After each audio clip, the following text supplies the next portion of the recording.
Hello friends, welcome back to my YouTube channel. Friends, ಇವತ್ತಿನ video RRB group ಗೆ ಸಂಬಂಧಪಟ್ಟಂತೆ ಸೈನ್ಸ್ನ ಒಂದು ಮಾಕ್ ಟೆಸ್ಟ್ ಅನ್ನು ನೋಡ್ತೋಗೋಣ. ಸೊ ಮಾಡೆಲ್ ಟೈಪ್ ಪೇಪರ್ ಅಥವಾ ಮಾಕ್ ಟೆಸ್ಟ್ ಅಂತ ಹೇಳ್ಬೋದು. ಟೋಟಲ್ ಆಗಿ 20 ಪ್ರಶ್ನೆಗಳು ಇಲ್ಲಿ ಆಗಿರ್ತಕ್ಕಂಥದ್ದು. ಸೊ ನೋಡ್ತಾ ಹೋಗೋಣ. ಕೆಮಿಸ್ಟ್ರಿ, ಬಯಾಲಜಿ ಆ್ಯಂಡ್ ಫಿಸಿಕ್ಸ್ಗೆ ಸಂಬಂಧಪಟ್ಟಂಥ ಪ್ರಶ್ನೆಗಳಾಗಿರುತ್ತೆ. ಸೊ ಮೊದಲ ಪ್ರಶ್ನೆ ಈ ರೀತಿ ಇದೆ ಸ್ನೇಹಿತರೆ, Newton is the unit of measure ಅಂತ ಕೇಳಿದರೆ, ನ್ಯೂಟನ್ ಅನ್ನು ಡ್ಯಾಶ್ನಿಂದ ಅಳೆಯುವ ಘಟಕವಾಗಿದೆ. ಸೊ ಅಂತ ಹೇಳಿದ್ರೆ ನ್ಯೂಟನ್ ಅನ್ನು ಯಾವುದನ್ನು ಅಳೆಯೋದಕ್ಕೆ ಬಳಸ್ತಾರೆ? ಸೊ ಶಕ್ತಿ, ಬಲ, ಒತ್ತಡ, ಪ್ರತಿರೋಧ. ನೋಡಿ ಸ್ನೇಹಿತರೆ, ನ್ಯೂಟನ್ ಅಂತಕ್ಕಂಥದ್ದು ಈ ಒಂದು ಫೋರ್ಸ್ ಬಲದ ಒಂದು ಏಕಮಾನವಾಗಿರುತ್ತದೆ. ಆಪ್ಷನ್ ಬಿ ಬಲದ ಒಂದು ಏಕಮಾನ ನ್ಯೂಟನ್. ನೋಡಿ, ಇದರ ಪ್ರಕಾರ ನೋಡ್ತಾ ಹೋದರೆ ಪವರ್ಗೆ ಸಂಬಂಧಪಟ್ಟಂತೆ ವ್ಯಾಟ್ನಿಂದ ಅಳಿತೀವಿ, ಫೋರ್ಸ್ನ ನ್ಯೂಟನ್, ಬಲವನ್ನು ನ್ಯೂಟನ್ನಿಂದ ಅಳಿತೀವಿ, ಪ್ರೆಷರ್ ಒತ್ತಡವನ್ನು ಪ್ಯಾಸ್ಕಲ್ನಿಂದ ಅಳಿತೀವಿ, ರೆಸಿಸ್ಟೆನ್ಸ್ನ ಓಮಿಂದ ಅಳಿತಕ್ಕಂಥದ್ದಾಗಿರುತ್ತೆ. ಸೊ ಇಷ್ಟು ಒಂದು ಕ್ವಾಂಟಿಟಿಗೆ ಸಂಬಂಧಪಟ್ಟಂಥ ಒಂದು ಪ್ರಶ್ನೆ ಡೆಫಿನೆಟ್ ಆಗಿ ಎಕ್ಸಾಮ್ಸಲ್ಲಿ ಕೇಳಿರ್ತಕ್ಕಂಥದ್ದಾಗಿದೆ. ಸೊ ಹಾಗಾಗಿ ಸ್ನೇಹಿತರೆ, ನೀವು SI ಯೂನಿಟ್ ಏನು ಬರುತ್ತೋ, ಸೊ ಈ ಒಂದು SI ಯೂನಿಟ್ಗೆ ಸಂಬಂಧಪಟ್ಟಂತೆ ಇರ್ತಕ್ಕಂಥ ಎಲ್ಲ ಒಂದು ಯೂನಿಟನ್ನು ನೀವು ರೆಫರ್ ಮಾಡಬೇಕಾಗಿರುತ್ತೆ. ಸೊ ಇದು ಜಸ್ಟ್ ಮೇನ್ ಒಂದು ಕ್ವಶನ್ ಆಗಿರುತ್ತೆ. ಸೊ ಇದಕ್ಕೆ ಸಂಬಂಧಪಟ್ಟ ನೀವು ಅರ್ಥ ಮಾಡ್ಕೋಬೇಕಾಗಿರೋದು ಏನಂತ ಹೇಳಿದ್ರೆ, ಎಕ್ಸಾಮ್ಸ್ಗೆ ಯೂನಿಟ್ಗೆ ಸಂಬಂಧಪಟ್ಟಂತೆ ಒಂದು ಪ್ರಶ್ನೆ ಡೆಫಿನೆಟ್ ಆಗಿ ಬಂದೇ ಬರುತ್ತೆ. ಸೊ ಹಾಗಾಗಿ ನೀವು ಎಷ್ಟೆಲ್ಲ SI ಯೂನಿಟ್ ಕಂಡು ಬರುತ್ತೆ ಈ ಒಂದು ಫಿಸಿಕ್ಸಲ್ಲಿ ಆಗಿರ್ಬೋದು, ಕೆಮಿಸ್ಟ್ರಿಲಿ ಆಗಿರ್ಬೋದು, ಸೊ ಅದನ್ನು ನೀವು ನೋಟ್ ಮಾಡಿಕೊಂಡು ಅದನ್ನು ನೀವು ರೆಫರ್ ಮಾಡಬೇಕಾಗುತ್ತೆ. ಎರಡನೇ ಪ್ರಶ್ನೆ ಈ ರೀತಿ ಇದೆ. RRB ಗ್ರೂಪ್ ಡಿಗೆ ಕೇಳಿರ್ತಕ್ಕಂಥ ಮತ್ತೊಂದು ಪ್ರಶ್ನೆ, 1 ಕೂಲಂ ಪರ್ 1 ಸೆಕೆಂಡ್ ಏನನ್ನ ಸೂಚಿಸುತ್ತದೆ ಅಂತ ಕೇಳಿದರೆ, 1 volt, 1 ampere, 1 ohm, 1 watt. 1 coulomb by 1 second ಅಂತಕ್ಕಂಥದ್ದು ಏನಿದೆ ಇದು ಬಂದು 1 ಆಂಪೇರ್ ಆಗಿರುತ್ತೆ. 1 ampere so equals 1 coulomb divided by 1 second ಆಗಿರ್ತಕ್ಕಂಥದ್ದು.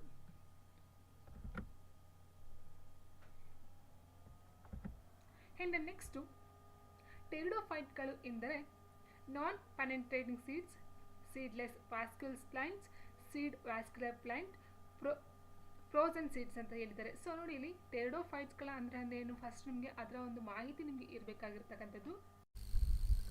ಟೆರಿಡೋಫೈಟ್ಗಳು ಅಂತ ಹೇಳಿದ್ರೆ ಇದರಲ್ಲಿ ಬರ್ತಕ್ಕಂಥದ್ದು ಜರಿ ಸಸ್ಯಗಳು ಅಂತ ಹೇಳ್ತೀವಿ, ಜರಿ ಸಸ್ಯಗಳು.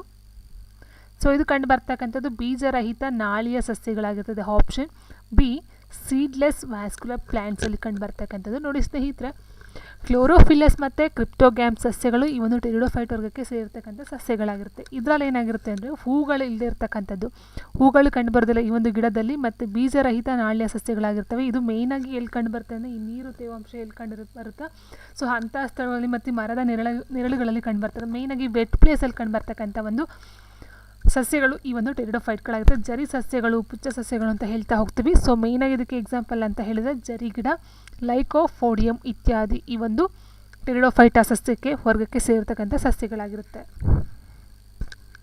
And next, dash is a cereal plants ಅಂತ ಹೇಳಿದರೆ, ಡ್ಯಾಶ್ ಒಂದು ಏಕದಳ ಸಸ್ಯ. ಏಕದಳ ಅಂತ ಹೇಳಿದ್ರೆ ಏನಂತ ಹೇಳಿದ್ರೆ, ಏಕದಳ ಮೀನ್ಸ್ ಅಲ್ಲಿ ಒಂದೇ ಒಂದು ಸೀಡ್ಸ್ ಇರತಕ್ಕಂಥದ್ದು, ಅಲ್ಲಿ ಯಾವುದೇ ಒಂದು ಎರಡು ಕಂಡು ಬರ್ತಕ್ಕಂಥದ್ದಲ್ಲ. ಗುಲಾಬಿ, ಡೈಸಿ, ಬೆಳ್ಳುಳ್ಳಿ ಮತ್ತು ಕ್ಯಾರೆಟ್ ಅಂತ ಕೊಟ್ಟಿದ್ದಾರೆ, ಏಕದಳ ಸಸ್ಯ. ಸೊ ನೋಡಿ, ಇದಕ್ಕೆ ಹಿಂಸನ ಹೇಳ್ಬಿಟ್ಟು ನೆಕ್ಸ್ಟ್ ಒಂದು ಎಕ್ಸ್ಪ್ಲನೇಷನ್ ಕೊಡ್ತಾ ಹೋಗ್ತೀನಿ. ಸಿರಿಲ್ ಪ್ಲಾಂಟ್ಸ್ ಅಂತ ಹೇಳಿದಾಗ ಏಕದಳ ಸಸ್ಯ ಅಂತಕ್ಕಂಥದ್ದು ಯಾವುದು ಅಂತ ಹೇಳಿದ್ರೆ ಅದು ಬಂದು ಬೆಳ್ಳುಳ್ಳಿ ಆಗಿರುತ್ತೆ. Option C. ನೋಡಿ ಸ್ನೇಹಿತರೆ, ಏಕದಳ ಸಸ್ಯಗಳನ್ನು ಕೋಟ್ಲೆಡಾನ್ ಅಂತ ಹೇಳ್ತೀವಿ. ಸಮಾನಾಂತರ ನಾಳಿಯ ಎಲೆಗಳು ಕಂಡು ಬರ್ತಕ್ಕಂಥದ್ದಾಗಿರುತ್ತೆ. ಕಾಂಡದಲ್ಲಿ ಚದುರಿನಾಳಿಯ ಕಟ್ಟುಗಳು ಕಂಡು ಬರ್ತಕ್ಕಂಥದ್ದಾಗಿರುತ್ತೆ. ಮತ್ತು ವಿಶಿಷ್ಟವಾದ ಕ್ಯಾಂಬಿಯಂ ಇಲ್ಲದಿರುವುದು ಇದರ ಒಂದು ಗುಣಲಕ್ಷಣ ಆಗಿರುತ್ತೆ. ಮತ್ತು ಅಡ್ವಿಷಿಯಸ್ ಬೇರಿನ ವ್ಯವಸ್ಥೆಯೊಂದಿಗೆ ಈ ಬೀಜಗಳಿಂದ ಗುರುತಿಸಲಾಗ್ತಕ್ಕಂಥದ್ದು ಈ ಒಂದು ಏಕದಳ ಸಸ್ಯಗಳಲ್ಲಿ ಕಂಡು ಬರ್ತಕ್ಕಂಥದ್ದು. ಇನ್ನು ಬೆಸ್ಟ್ ಎಕ್ಸಾಂಪಲ್ ಅಂತ ಹೇಳಿದ್ರೆ ಬೆಳ್ಳುಳ್ಳಿ, ಗೋಧಿ, ಭತ್ತ ಇತ್ಯಾದಿ ಏಕದಳ ಧಾನ್ಯ ಸಸ್ಯಗಳಲ್ಲಿ ಸೇರ್ತಕ್ಕಂಥದ್ದು. ಅಂದರೆ ಯಾವ ರೀತಿ ಅಂತ ಹೇಳಿದರೆ, ಈ ಒಂದು ಬಾಳೆ ಎಲೆ ರೀತಿ ಟೈಪ್ ನೋಡಿದ್ದೀರಲ್ವ. ಸೊ ಗೋಧಿ ಆಗಿರ್ಬೋದು, ಭತ್ತ ಆಗಿರ್ಬೋದು, ರಾಗಿ ಆಗಿರ್ಬೋದು, ಸೊ ಬೆಳ್ಳುಳ್ಳಿ, ಇಟ್ ಮೀನ್ಸ್ ಪೈರ್ ರೀತಿಲಿ ಬರ್ತಕ್ಕಂಥದ್ದು ನಾವು ಏಕದಳ ಧಾನ್ಯ ಅಂತ ಹೇಳ್ತೀವಿ. ಪೈರು ಉದ್ದಾಗಿ ಪೈರ್ ಈ ರೀತಿ ಬರುತ್ತಲ್ಲ, ಸೊ ಬಾಳೆ ಎಲೆ ಟೈಪು ಮತ್ತು ಕಬ್ಬಿನ ಟೈಪು, ಬಿದಿರು ಟೈಪು, ಸೊ ಆ ಥರದ್ದು ಏಕದಳ ಸಸ್ಯಗಳಲ್ಲಿ ನಾವು ನೋಡ್ತಾ ಹೋಗ್ತೀವಿ. ಅದು ದ್ವಿದಳ ಸಸ್ಯಗಳಲ್ಲಿ ಬೀಜಗಳು 2 ಕೋಟ್ಲೆಟ್ಗಳನ್ನು ಹೊಂದಿರತಕ್ಕಂಥದ್ದಾಗಿರುತ್ತೆ. And next, which of the following chemicals is used in black and white photography? ಕಪ್ಪು ಮತ್ತು ಬಿಳಿ ಛಾಯಾಗ್ರಹಣದಲ್ಲಿ ಬಳಸ್ತಕ್ಕಂಥ ಒಂದು ರಾಸಾಯನಿಕ ಯಾವುದು ಅಂತ ಕೇಳಿದ್ದಾರೆ. ಇಲ್ಲಿ silver oxide, silver bromide, sodium oxide, sodium chloride ಅಂತ ಕೊಟ್ಟಿದ್ದಾರೆ. ಸೊ ಸ್ನೇಹಿತರೆ, ಇದಕ್ಕೆ ಬೇಕಾಗಿರ್ತಕ್ಕಂಥ ಒಂದು ಕೆಮಿಕಲ್ ಅಂತ ಹೇಳಿದ್ರೆ ಅದು ಬಂದು silver bromide. Option B silver bromide. Okay, so silver ಬ್ರೋಮೈಡನ್ನು ಕಪ್ಪು ಮತ್ತು ಬಿಳಿ ಛಾಯಾಗ್ರಹಣದಲ್ಲಿ ಬಳಸಲಾಗ್ತಕ್ಕಂಥದ್ದು. ಸಿಲ್ವರ್ ಬ್ರೋಮೈಡ್ ಒಂದು ಮೃದುವಾದ ತಿಳಿ ಹಳದಿ ಬಣ್ಣದಲ್ಲಿರ್ತಕ್ಕಂಥ ನೀರಿನಲ್ಲಿ ಕರಗದ ಉಪ್ಪಾಗಿದ್ದು ಬೆಳಕಿಗೆ ಅದರ it's a unusual sensitivity to light ಅಂತಕ್ಕಂಥದ್ದಾಗಿರುತ್ತೆ. ಇದೊಂದು ಗುಣಲಕ್ಷಣನೇ ಅದಾಗಿರುತ್ತೆ. ಸೊ ಹಾಗಾಗಿ ಇದನ್ನು ಈ ಒಂದು ಫೋಟೋಗ್ರಫಿಯಲ್ಲಿ ಬಳಸ್ತಕ್ಕಂಥದ್ದಾಗಿರುತ್ತೆ. Baking powder is a mixture of ಅಂತ ಕೇಳಿದ್ದಾರೆ. ಬೇಕಿಂಗ್ ಪೌಡರ್ ಈ ಕೆಳಗಿನ ಮಿಶ್ರಣವಾಗಿದೆ. ಯಾವುದ್ಯಾವುದು? ಸೋಡಿಯಂ ಕಾರ್ಬನೇಟ್ ಮತ್ತು ಟಾರ್ಟರಿಕ್ ಆಮ್ಲ, ಅಡಿಗೆ ಸೋಡಾ ಮತ್ತು ತೊಳೆಯುವ ಸೋಡಾ, ಅಡಿಗೆ ಸೋಡಾ ಮತ್ತು ಬ್ಲೀಚಿಂಗ್ ಪೌಡರ್, ಅಡಿಗೆ ಸೋಡಾ ಮತ್ತು ಖಾದ್ಯ ಆಮ್ಲ. ನೋಡಿ ಸ್ನೇಹಿತರೆ, ಮೇಯ್ನಾಗಿ ಹೇಳ್ಬೇಕಂದ್ರೆ ಮೈಲ್ಡ್ ಫುಡ್ ಆ್ಯಸಿಡ್ ಅಂತ ಹೇಳ್ತೀವಿ. ಓಕೆ, ಸೊ ಮೇಯ್ನಾಗಿ ಬಳಸ್ತಕ್ಕಂಥ ಬೇಕಿಂಗ್ ಸೋಡಾ ಬರುತ್ತೆ, ಅಂದರೆ ಅಡಿಗೆ ಸೋಡಾ ಬರುತ್ತೆ, ಸೋಡಿಯಂ ಕಾರ್ಬನೇಟ್ ಬರೋದಿಲ್ಲ. ಅಡಿಗೆ ಸೋಡಾದ ಜೊತೆಗೆ ಈ ಮೈಲ್ಡ್ ಫುಡ್ ಆ್ಯಸಿಡ್ ಖಾದ್ಯ ಆಮ್ಲ ಅಂತಕ್ಕಂಥದ್ದು ಏನಿದೆಯೋ ಇದನ್ನು ಯೂಸ್ ಮಾಡ್ತಕ್ಕಂಥದ್ದಾಗಿರುತ್ತೆ. ಈ ಒಂದು ಮೈಲ್ಡ್ ಫುಡ್ ಆ್ಯಸಿಡ್ ಅಂದರೆ ಯಾವುದು ಅಂತ ನಾವು ನೋಡೋದಾದರೆ ನೋಡಿ ಸ್ನೇಹಿತರಲ್ಲಿ ಕೊಟ್ಟಿದ್ದೀನಿ ಯಾವ್ದು ಬರುತ್ತೆ ಅಂತಕ್ಕಂಥದ್ದು. Mild edible acids include citric acid found in citrus ಫ್ರೂಟ್ಸಲ್ಲಿ ಕಂಡು ಬರ್ತಕ್ಕಂಥ ಸಿಟ್ರಿಕ್ ಆ್ಯಸಿಡ್ ಆಗಿರ್ಬೋದು, ಲ್ಯಾಕ್ಟಿಕ್ ಆ್ಯಸಿಡ್ ಮೇಯ್ನಾಗಿ ಗೊತ್ತಿದೆ ನಿಮಗೆ, ಈ ಒಂದು ಹಾಲು ಮತ್ತು ಮೊಸರಿನಲ್ಲಿ ಕಂಡು ಬರುತ್ತೆ. ಆ್ಯಂಡ್ ನೆಕ್ಸ್ಟು ನೋಡಿ ಇದು ಸಿಟ್ರಿಕ್ ಆ್ಯಸಿಡು ಮೇಯ್ನಾಗಿ, ಆ್ಯಂಡ್ ಲ್ಯಾಕ್ಟಿಕ್ ಆ್ಯಸಿಡಲ್ಲಿ ಕಂಡು ಬರ್ತಕ್ಕಂಥದ್ದು. And fermented foods malic acid found in ಆ್ಯಪಲ್ಸಲ್ಲಿ ಕಂಡು ಬರ್ತಕ್ಕಂಥದ್ದು. And other fruits acetic acid ಬರುತ್ತೆ ಫೌಂಡ್ ಇನ್ ವಿನೆಗರಲ್ಲಿ. And tartaric acid found in ಗ್ರೇಪ್ಸಲ್ಲಿ ಕಂಡು ಬರ್ತಕ್ಕಂಥದ್ದು. ಸೊ ಇದನ್ನೆಲ್ಲ ನಾವು ಈ ಒಂದು ಮೈಲ್ಡ್ ಫುಡ್ ಅಂತ ಹೇಳ್ತೀವಿ, ಮೈಲ್ಡ್ ಫುಡ್ ಆ್ಯಸಿಡ್ಸ್ ಅಂತ ಹೇಳ್ತೀವಿ. ಸೊ ಅದನ್ನು ನಾವು ಯೂಸ್ ಮಾಡಿಕೊಂಡು ಈ ಒಂದು ಬೇಕಿಂಗ್ ಪೌಡರ್ನ ತಯಾರು ಮಾಡ್ತಕ್ಕಂಥದ್ದಾಗಿರುತ್ತೆ. And next the presence of magnetic field can be determined by. ಕಾಂತೀಯ ಕ್ಷೇತ್ರದ ಉಪಸ್ಥಿತಿಯನ್ನು ಡ್ಯಾಶ್ನಿಂದ ನಿರ್ಧರಿಸಬಹುದು. ಗ್ಯಾಲ್ವನೋಮೀಟರ್, ವೋಲ್ಟಾಮೀಟರ್, ಕಾಂತೀಯ ಸೂಜಿ, ಅಮೀಟರ್. ಸೊ ನಿಮ್ಗೆ ಗೊತ್ತಿರುವ ಹಾಗೆ ಕಾಂತೀಯ ಕ್ಷೇತ್ರ ಅಂತ ಹೇಳಿದಾಗ ಇದನ್ನು ಯೂಸ್ ಮಾಡ್ತಕ್ಕಂಥದ್ದು ಕಾಂತೀಯ ಸೂಜಿನೇ ಆಗಿರುತ್ತೆ, ಮ್ಯಾಗ್ನೆಟಿಕ್ ನೀಡಲ್ಲ. ಕಾಂತೀಯ ಕ್ಷೇತ್ರದ ಉಪಸ್ಥಿತಿಯನ್ನು ಪತ್ತೆ ಹಚ್ಚಲು ದಿಕ್ಸೂಚಿ ಅಥವಾ ಕಾಂತೀಯ ಸೂಜಿಯನ್ನು ಬಳಸಬಹುದು, ಏಕೆಂದರೆ ಅದು ಆ ಹಂತದಲ್ಲಿ ಅದರ NS ದಿಕ್ಕಿನಿಂದ ಕಾಂತೀಯ ಕ್ಷೇತ್ರ ದಿಕ್ಕಿಗೆ ವಿಚಲನೆಗೊಳ್ಳುತ್ತದೆ. ಇಟ್ ಮೀನ್ಸ್ NS ಅಂತ ಹೇಳಿದ್ರೆ ನಾರ್ತ್ ಅಂತ ಹೇಳ್ತೀವಿ, north, S means south. So ಅಂತ ಹೇಳಿದ್ರೆ ಉತ್ತರ ಮತ್ತು ದಕ್ಷಿಣ ದಿಕ್ಕಿಗೆ ಅದು ಅಡ್ಡಡ್ಡವಾಗಿ ನಿಂತ್ಕೊಳ್ತಲ್ವ. ಸೊ ಹಾಗೆ ಅದನ್ನು ಬಳಸ್ಕೊಂಡು ಈ ಒಂದು ಕಾಂತೀಯ ಕ್ಷೇತ್ರವನ್ನು ಕಂಡಿಡ್ತಕ್ಕಂಥದ್ದಾಗಿರುತ್ತೆ. The germ cells that store food for the foetus are called ಅಂತ ಕೊಟ್ಟಿದ್ದಾರೆ. ಭ್ರೂಣಕ್ಕೆ ಆಹಾರವನ್ನು ಸಂಗ್ರಹಿಸುವ ಸೂಕ್ಷ್ಮಾಣು ಕೋಶಗಳನ್ನು ಡ್ಯಾಶ್ ಎಂದು ಕರೆಯಲಾಗುತ್ತದೆ. ಓಸೈಟ್, ಝುಗಾಮೈಟ್, ಸ್ಪರ್ಮ್ಟೋಸೈಟ್ ಆ್ಯಂಡ್ ಹೋಮೋಜೈಗಸ್. ಭ್ರೂಣ ಇರ್ತಕ್ಕಂಥದ್ದಕ್ಕೆ ಆಹಾರವನ್ನು ಸಂಗ್ರಹಿಸ್ತಕ್ಕಂಥ ಸೂಕ್ಷ್ಮಾಣು ಕೋಶಗಳನ್ನು ಏನೆಂದು ಕರೆಯುತ್ತಾರೆ? ಉತ್ತರ ಆಪ್ಷನ್ ಎ ಓಸೈಟ್. ನೋಡಿ, ಜೀವಿ ಬೆಳವಣಿಗೆಯ ಆರಂಭಿಕ ಹಂತವನ್ನು ಭ್ರೂಣ ಅಂತ ಕರಿತೀವಿ. ಇಟ್ ಮೀನ್ಸ್ ಅದಿನ್ನು ಒಟ್ಟೊಳಗಡೆ ಇರ್ತಕ್ಕಂಥದ್ದು. ಆ ಭ್ರೂಣವು ಆರಂಭಿಕ ಹಂತಗಳಲ್ಲಿ ಓಸೈಟ್ಗಳನ್ನು ತರುವ ಪೌಷ್ಟಿಕಾಂಶಗಳಿಂದ ಪೋಷಣೆಯನ್ನು ಪಡ್ಕೊಳ್ತಕ್ಕಂಥದ್ದಾಗಿರುತ್ತೆ. Which of the following foods is called a body building food? ಈ ಕೆಳಗಿನ ಯಾವ ಆಹಾರವನ್ನು ದೇಹವರ್ಧನೆ ಆಹಾರ ಎಂದು ಕರೆಯಲಾಗುತ್ತದೆ? ಬಾಡಿ ಬಿಲ್ಡಿಂಗ್ ಫುಡ್ ಬರುತ್ತೆ. ಅದಾದ ನಂತರ ಗಿವಿಂಗ್ ಎನರ್ಜಿ ಫುಡ್ ಅಂತ ಬರುತ್ತೆ, ಗಿವಿಂಗ್ ಎನರ್ಜಿ ಫುಡ್ಸು. ಅದಾದ ನಂತರ ದೇಹವರ್ಧನೆ ಅಂತ ಹೇಳಿದ್ರೆ ದೇಹಕ್ಕೆ ಬೇಕಾದಂಥ ಬಾಡಿ ಬಿಲ್ಡಿಂಗ್, ಇಟ್ ಮೀನ್ಸ್ ಬಾಡಿಯನ್ನು ಬಿಲ್ಡ್ ಮಾಡ್ತಕ್ಕಂಥದ್ದು. ಸೊ ಅದನ್ನು ನಾವು ಪ್ರೋಟೀನ್ಸ್ಗಳಂತ ಹೇಳ್ತೀವಿ, ಪ್ರೋಟೀನ್ಸ್ಗಳಂತ ಹೇಳ್ತೀವಿ. ಸೊ ಇದನ್ನು ದೇಹವರ್ಧನೆ ಅಥವಾ ಬಾಡಿ ಬಿಲ್ಡಿಂಗ್ ಫುಡ್ಸ್ ಅಂತ ಹೇಳ್ತೀವಿ.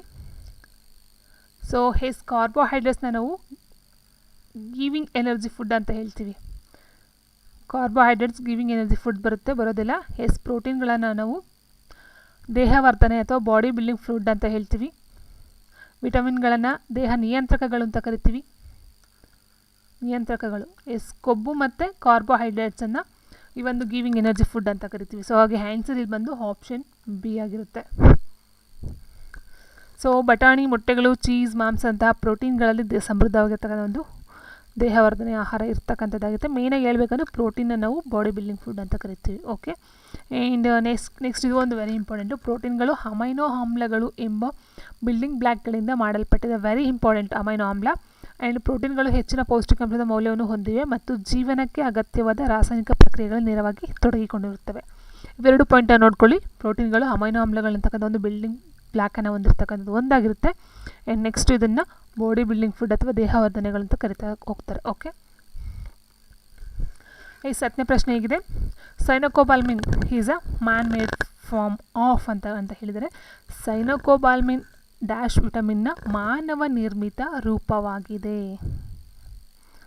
ಎಸ್, ಯಾವುದದು ಇಲ್ಲಿ ಮೇಯ್ನಾಗಿ ಕೇಳಿರ್ತಕ್ಕಂಥದ್ದೇನು, ಸೈನೋಕೋಬಾಲ್ಮಿನ್ ಏನಿದೆಯೋ ಇದರ ಒಂದು ಯಾವೊಂದು ವಿಟಮಿನ್ ಅಂತ ಕೇಳಿರ್ತಕ್ಕಂಥದ್ದು. So B12, B6, B2, B1 ಅಂತ ಕೊಟ್ಟಿದ್ದಾರೆ. ನೋಡಿ ಸ್ನೇಹಿತರೆ, ಇಲ್ಲಿ ಕೊಟ್ಟಿರ್ತಕ್ಕಂಥ ನಾವು ನೋಡ್ತಾ ಹೋದಾಗ B12 ಏನಿದೆಯೋ ಸೊ ಅದನ್ನು ಸೈನೋಕೋಬಾಲ್ಮಿಸ್ ಅಂತ ಹೇಳ್ತೀವಿ.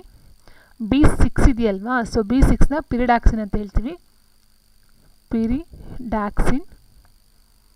ಆ್ಯಂಡ್ B2 ಇರ್ತಕ್ಕಂಥದ್ದು ನಿಯಾಸಿನ್ ಅಂತ ಹೇಳ್ತೀವಿ, ನಿಯಾಸಿನ್. ಆ್ಯಂಡ್ B1 ನಾವು ಥೈಮಿನ್ ಅಂತ ಹೇಳ್ತೀವಿ.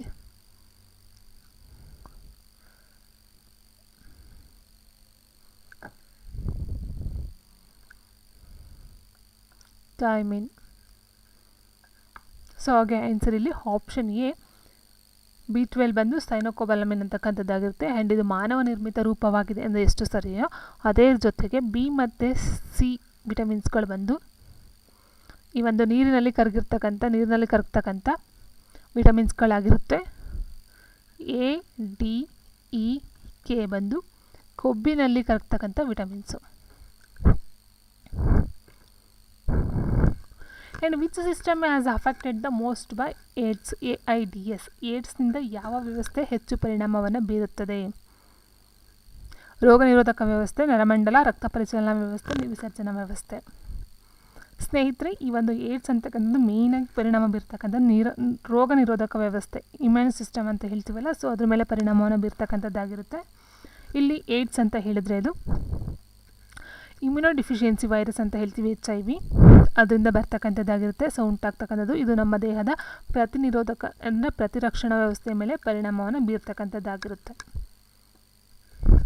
ಆ್ಯಂಡ್ 6 ಓಮ್ 9 ಓಮ್ ಮತ್ತು 6 ಓಮ್ ರೆಜಿಸ್ಟರ್ಗಳನ್ನು ಸಮಾನಾಂತರ ಸಂಯೋಜನೆಯಲ್ಲಿ ಸಂಪರ್ಕಿಸಿದಾಗ ಫಲಿತಾಂಶದ ರೆಸಿಸ್ಟೆನ್ಸಿ ಹೀಗಾಗಿರುತ್ತೆ ಅಂತ ಕೇಳಿದರೆ, ಸೊ ರೆಸಿಸ್ಟೆನ್ಸಿ ಅಂತ ಹೇಳಿದಾಗ ಒಂದು ಫಾರ್ಮುಲಾ ಬರುತ್ತೆ, 1/R = 1/R1 + 1/R2 + 1/R3. So ಇಲ್ಲಿ 1/R ಎಷ್ಟಿದೆ, 1/R ಅನ್ನು ಕೊಟ್ಟಿದ್ದಾರೆ. ಎರಡನೇದು 1/9 ಆಯಿತು, ಪ್ಲಸ್ ಮೂರನೇದು 1/R ಇದೆ, 1, 2, 3 ಓಮ್. ಓಕೆ, ಸೊ ಇವಾಗ ಏನಾಯಿತು, LCMನ ತೊಗೊಂಡು ನಮಗೆ LCM 54 ಬರುತ್ತೆ. ಸೊ ಮೇಲ್ಗಡೆ ನೋಡ್ತವ್ರೆ 9 + 6 + 9 ಆಯಿತು, ಟೋಟಲಾಗಿ 24/54 ಆಯಿತು. ಇದೇನಿದು 1/R = 24/54 ಆಯಿತು. ಸೊ ನಮ್ಗೆ ಬೇಕಾದ ರೆಸಿಸ್ಟೆನ್ಸಿ 6. ಸೊ 6 ಅಂತ ಹೇಳಿದ್ರೆ 54 ಮೇಲಾಗುತ್ತೆ, 24 ಕೆಳಗಡೆ ಬರುತ್ತೆ. ಇದನ್ನು ಡಿವೈಡ್ ಮಾಡಿದಾಗ ನಮಗೆ 2.25 ಓಮ್ ಬರುತ್ತೆ. So answer option B. And next, which of the following Newton's law, okay, ಗೋಡೆಯ ಮೇಲೆ ಎಸೆದ ಚೆಂಡು ಡಿಕ್ಕಿ ಹೊಡೆದು ಹಿಂತಿರುಗಲು ಕಾರಣವೇನು ಎಂಬುದಕ್ಕೆ ಈ ಕೆಳಗಿನ ಯಾವ ನ್ಯೂಟನ್ನ ಚಲನೆಯ ನಿಯಮವು ವಿವರಣೆಯನ್ನು ನೀಡುತ್ತದೆ ಅಂತ ಕೊಟ್ಟಿದ್ದಾರೆ. ಸೊ ನ್ಯೂಟನಲ್ಲಿ ಮೇಯ್ನಾಗಿ ಬರ್ತಕ್ಕಂಥದ್ದು 3. ಅದರಲ್ಲಿ ಫಸ್ಟ್ ಒನ್ ಬಂದು ಜಡತ್ವದ ಬಗ್ಗೆ ತಿಳಿಸ್ಕೊಡ್ತಾರೆ. ಎರಡನೇದು ಬಂದು ಫೋರ್ಸ್, ಬಲದ ಬಗ್ಗೆ ತಿಳಿಸ್ಕೊಡ್ತಕ್ಕಂಥದ್ದು. ಆ್ಯಂಡ್ ಮೂರನೇದು ಬಂದು ಪ್ರತಿಕ್ರಿಯೆ. ಇಟ್ ಮೀನ್ಸ್ ಈ ಒಂದು ಗೋಡೆ ಮೇಲೆ ಏನು ಎಸಿತೀವೋ ಚೆಂಡನ್ನು ಅದು ವಾಪಸ್ ಪ್ರತಿಕ್ರಿಯೆ ಕೊಡ್ತಕ್ಕಂಥದ್ದು. ಸೊ ಹಾಗಾಗಿ ಆಪ್ಷನ್ 3 ಚಲನೆಯ ನಿಯಮ 3ನೇ ನಿಯಮ, ಈ ಒಂದು ಗೋಡೆ ಮೇಲೆ ಎಸೆದಂಥ ಚೆಂಡು ಡಿಕ್ಕಿ ಹೊಡೆದು ಹಿಂದಕ್ಕೆ ಬರ್ತಕ್ಕಂಥ, ಇಟ್ ಮೀನ್ಸ್ ಕೆಲಸಕ್ಕೆ ಪ್ರತಿಕ್ರಿಯೆಯನ್ನು ಕೊಡ್ತಕ್ಕಂಥದ್ದಾಗಿರುತ್ತೆ. ಸೊ ಹಾಗೆ ಆನ್ಸರ್ ಆಪ್ಷನ್ C ಆಗಿರುತ್ತೆ. ಗೋಡೆ ಮೇಲೆ ಎಸೆದಂಥ ಚೆಂಡು ಹಿಂದಕ್ಕೆ ಪುಟಿಯುತ್ತದೆ, ಇದು ಚಲನೆಯ 3ನೇ ನಿಯಮವನ್ನು ವಿವರಿಸ್ತಕ್ಕಂಥದ್ದು. 2 ವಸ್ತುಗಳ ಪರಸ್ಪರ ಕ್ರಿಯೆಯಲ್ಲಿ ಒಂದು ವಸ್ತುವಿನ ಬಲವು ಇನ್ನೊಂದು ವಸ್ತುವಿನ ಮೇಲೆ ಅದೇ ಬಲವನ್ನು ಪ್ರಯೋಗಿಸಿದಾಗ ಎರಡನೇ ವಸ್ತುವು ಮೊದಲ ವಸ್ತುವಿನ ಮೇಲೆ ವಿರುದ್ಧ ದಿಕ್ಕಿನಲ್ಲಿ ಅದೇ ಬಲವನ್ನು ಪ್ರಯೋಗಿಸುತ್ತದೆ. ಇದು 3ನೇ ನಿಯಮದಲ್ಲಿ ಹೇಳ್ತಕ್ಕಂಥದ್ದು ಆಗಿರುತ್ತೆ.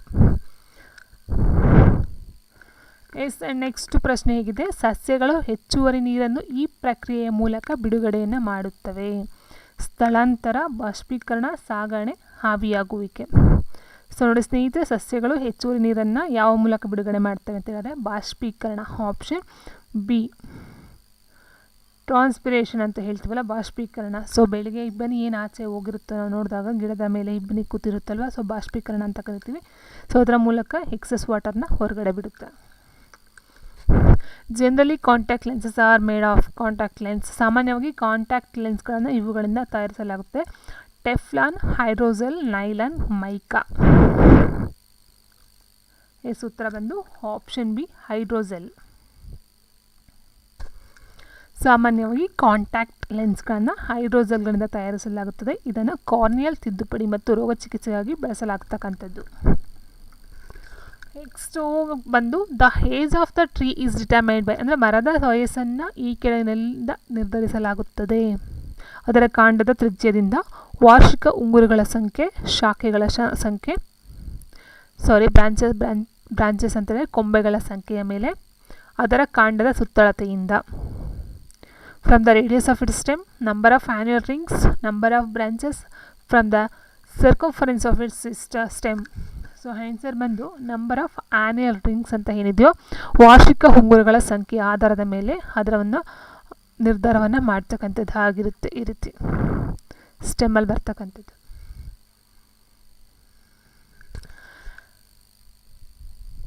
ನೋಡಿ, ಮರದ ವಯಸ್ಸನ್ನು ಅದರ ಕಾಂಡದಲ್ಲಿರುವ ವಾರ್ಷಿಕ ಬೆಳವಣಿಗೆಯ ಉಂಗುರಗಳನ್ನು ಎಣಿಸುವ ಮೂಲಕ ನಿರ್ಧರಿಸ್ತಕ್ಕಂಥದ್ದಾಗಿರುತ್ತೆ. ಪ್ರತಿಯೊಂದು ಉಂಗುರವು ಒಂದು ವರ್ಷವನ್ನು ಪ್ರತಿನಿಧಿಸ್ತಕ್ಕಂಥದ್ದು ಮತ್ತು ಉಂಗುರದ ದಪ್ಪವು ಆ ವರ್ಷದ ಮಳೆಯ ಸಾಪೇಕ್ಷ ಪ್ರಮಾಣವನ್ನು ಬಹಿರಂಗಪಡಿಸುತ್ತದೆ. ಮರದ ವಯಸ್ಸನ್ನು ಅದರ ಕಾಂಡದ ಅಡ್ಡ ಛೇದದಲ್ಲಿರುವ ಏಕಕೇಂದ್ರಕ ಉಂಗುರಗಳ ಸಂಖ್ಯೆಯಿಂದ ಅಂದಾಜನ್ನು ಮಾಡಬಹುದಾಗಿರುತ್ತದೆ. ಎಸ್ from which of the following can ethanol be obtained. ಈ ಕೆಳಗಿನ ಯಾವುದರಿಂದ ಎಥನಾಲ್ ಪಡೆಯಬಹುದು? ಅಕ್ಕಿ, ಸೂರ್ಯಕಾಂತಿ, ಕಬ್ಬು, ಪೆಟ್ರೋಲ್. ಉತ್ತರ ಆಪ್ಷನ್ ಸಿ, ಕಬ್ಬು. ನೋಡಿ, ಎಥನಾಲ್ ಅಥವಾ ಈಥೈಲ್ ಆಲ್ಕೋಹಾಲ್ ಅಂತ ಕರಿತೀವಿ, C2H5OH. ಅದನ್ನು ಮಾದಕ ದ್ರವ್ಯ ಅಥವಾ ಆಲ್ಕೋಹಾಲ್ ಆಗಿ ಬಳಸಲಾಗ್ತಕ್ಕಂಥದ್ದಾಗಿರುತ್ತೆ. ಇದನ್ನು ಯಾವುದೇ ಸಕ್ಕರೆ ಪದಾರ್ಥದಿಂದ ಅಂತ ಹೇಳಿದರೆ ಕಬ್ಬಿನ ರಸ ಆಗಿರ್ಬೋದು, ಗ್ಲೂಕೋಸ್, ಉಪ್ಪು, ಮಾವು ಇತ್ಯಾದಿಯನ್ನು ಬಳಸ್ಕೊಂಡು ಮಾಡ್ತಕ್ಕಂಥದ್ದು, ಅಥವಾ ಪಿಷ್ಟ ಪದಾರ್ಥದಿಂದ. ಪಿಷ್ಟ ಪದಾರ್ಥ ಅಂತಂದರೆ ಆಲೂಗಡ್ಡೆ, ಅಕ್ಕಿ, ಬಾರ್ಲಿ, ಕಾರ್ನ್ ಇತ್ಯಾದಿ ಪಡೆಯಲಾಗುತ್ತೆ. ಇದನ್ನು ವಿಶಾಲ ಪ್ರಮಾಣದಲ್ಲಿ ಹುದುಗುವಿಕೆ ಪ್ರಕ್ರಿಯೆ ಮೂಲಕ ಇದು ಪ್ರಶ್ನೆ ಕೇಳ್ತಾರೆ. ಎಥನಾಲ್ ಅಥವಾ ಈಥೈಲ್ ಆಲ್ಕೋಹಾಲನ್ನು ಯಾವುದಾದ ಪ್ರಕ್ರಿಯೆಯಿಂದ ಪಡೆಯಲಾಗುತ್ತೆ ಅಂದರೆ ಹುದುಗುವಿಕೆಯಿಂದ ಪಡೆಯಲಾಗ್ತಕ್ಕಂಥದ್ದು. Very important. ಆ್ಯಂಡ್ ಇದನ್ನು ಏನಿಂದ ಪಡ್ಕೊಳ್ತಾರೆ ಅಂತ ಹೇಳಿದ್ರೆ ಸಕ್ಕರೆ ಪದಾರ್ಥ, ಕಬ್ಬಿನ ರಸ ಮೇಯ್ನಾಗಿ. Yes the general formula CHN.